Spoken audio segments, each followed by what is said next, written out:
ओह, तो क्या तुम इस बिल्डिंग का कंस्ट्रक्शन रोकने आए हो? इस बिल्डिंग से तुम्हारा क्या रिश्ता है अनाथ? क्या मैं जान सकता हूँ? तुम्हें अगर काम करना है तो रुको, वरना फुटो यहाँ से। मेरे पास और भी बहुत सारे काम है करने के लिए, तुम्हारी तरह फ्री नहीं हूँ। कितनी सारी खूबसूरत लड़कियां मेरा इंतजार कर रही हैं। ये बोलते हुए राजन ने अपना फोन बाहर निकाला और एक लड़की को वीडियो कॉल करते हुए बोला, हाँ बेबी, मैं बस अभी आ रहा हूँ। अरे राजन, तू इतना भड़क क्यों रहा है यार? इतनी शानदार 3 मंजिल की बिल्डिंग बन रही है तो मैं जानने के लिए बहुत क्यूरियस था। आखिर ये जमीन किसकी है? और मुझे लगता है कि ये जमीन सुषमा आंटी की है। इस जमीन पर उन्हीं का पुश्तैनी घर था और उस घर के ऊपर ही तूने अपनी 3 मंजिला बिल्डिंग खड़ी की है। विराज के मुंह से निकले शब्दों को सुनकर राजन को बिल्कुल भी ताजुब नहीं हुआ था, लेकिन उन शब्दों को विराज के मुंह से सुनकर उसे विराज से और भी ज्यादा नफरत होने लगी थी। तुम मुझे मत बता कि ये जमीन किसकी है। ये जमीन सरपंच चौधरी की है और तुझे इससे क्या मतलब है? तुझे इस जमीन से क्या लेना देना है? तुझे क्या लगता है कि तू एक दिन अचानक से अलीबाग आएगा और इसे अपनी प्रॉपर्टी समझने लगेगा?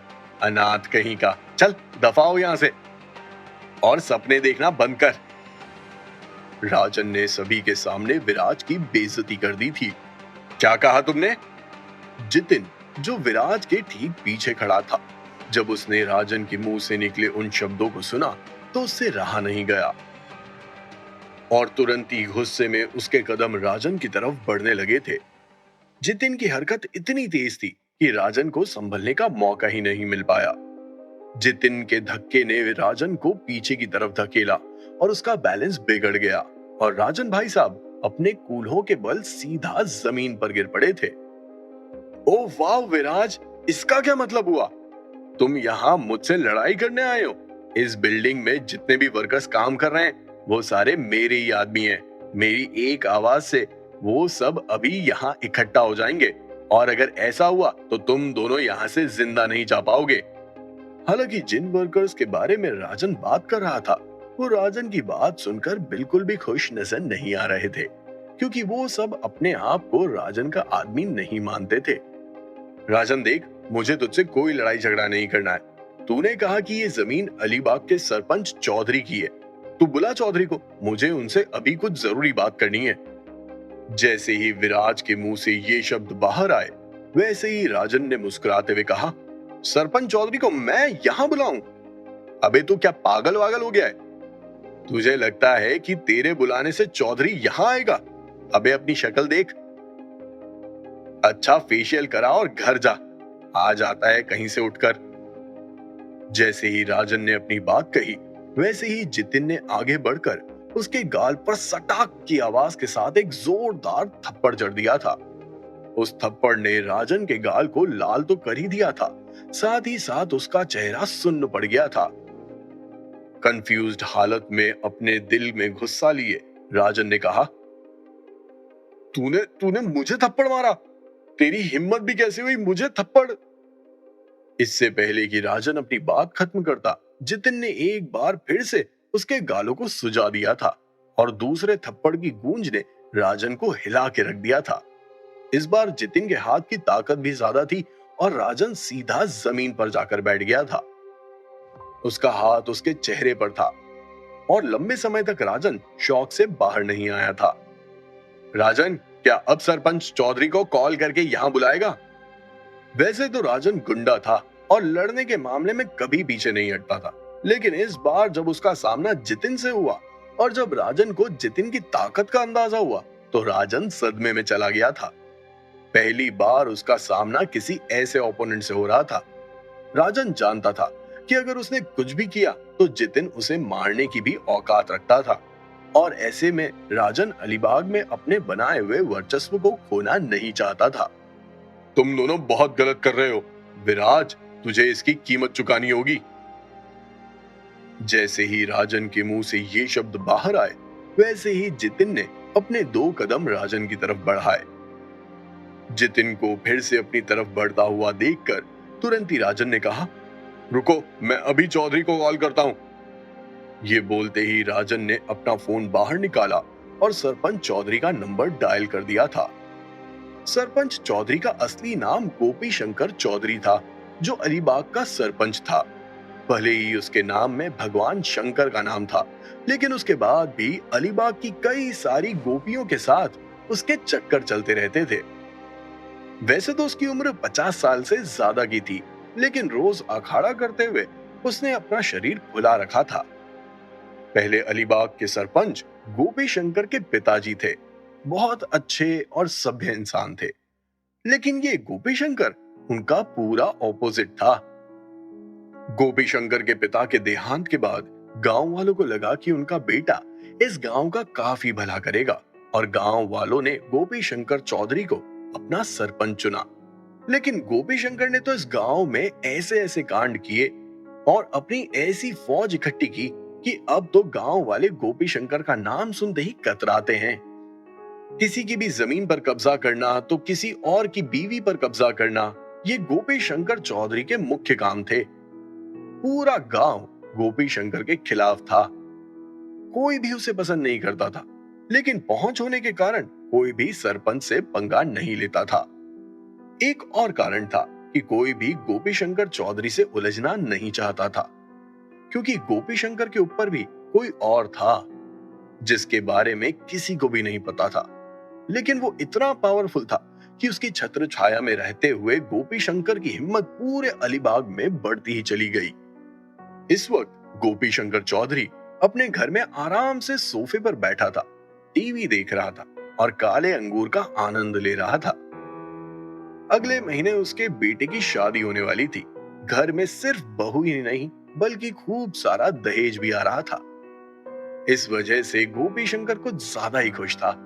ऊपर से इस साल फसल भी काफी अच्छी खासी हुई थी।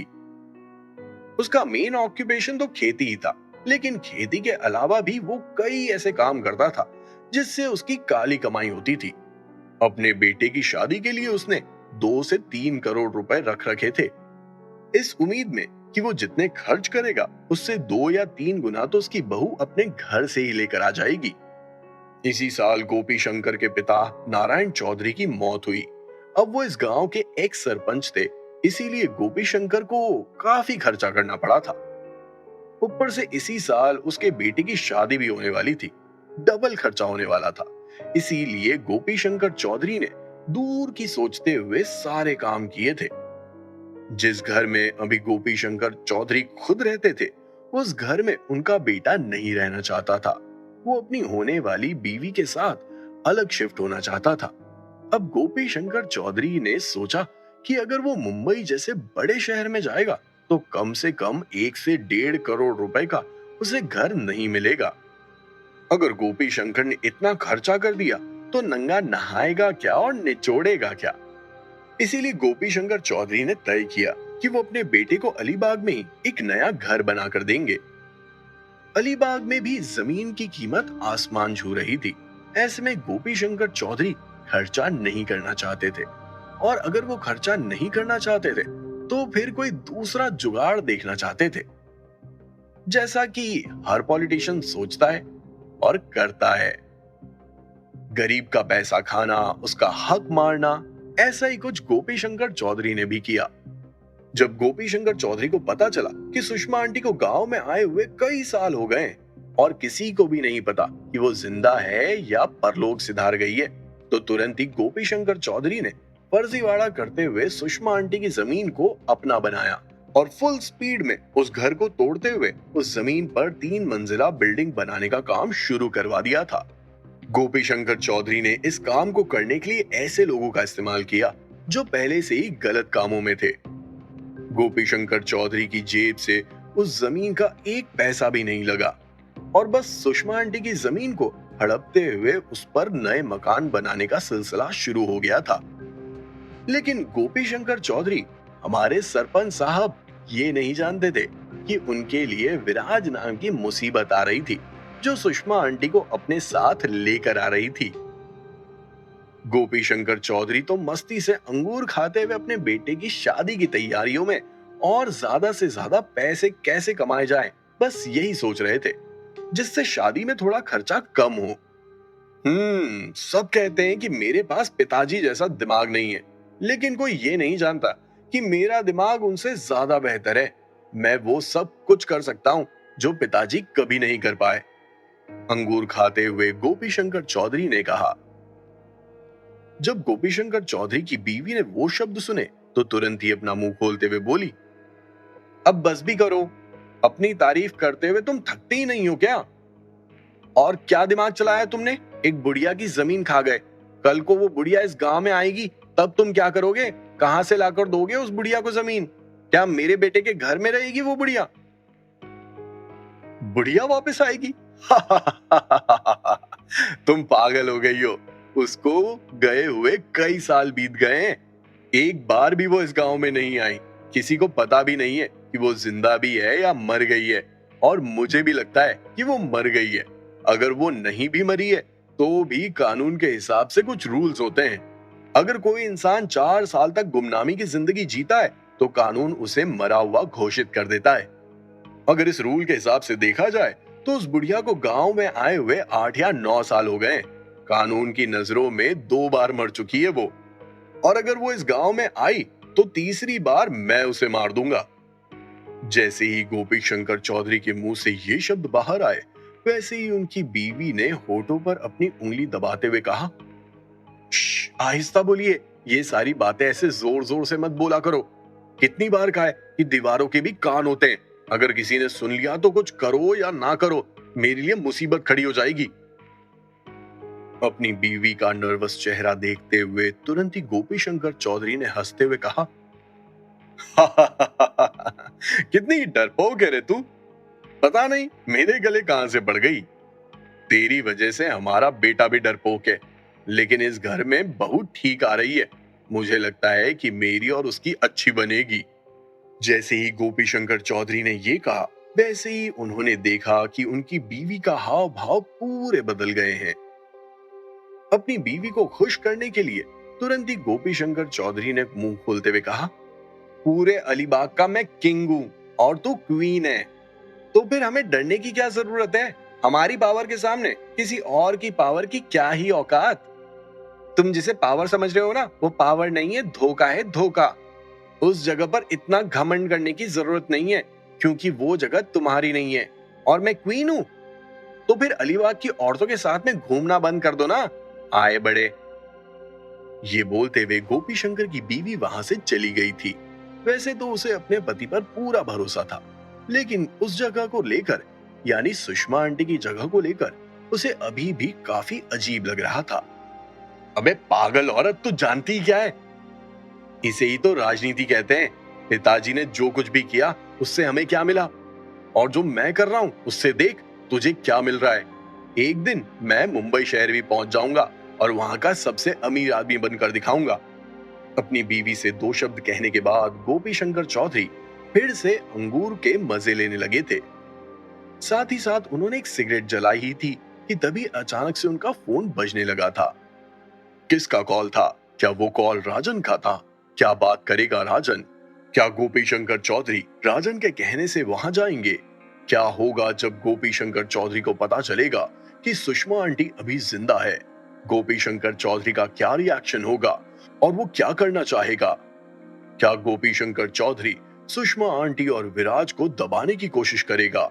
अगर ऐसा हुआ तो विराज की तरफ से कैसा रिएक्शन होगा? आखिर विराज गोपी शंकर चौधरी से कैसे मुकाबला करेगा? जानने के लिए सुनिए cash on my mind, only on pocket FM.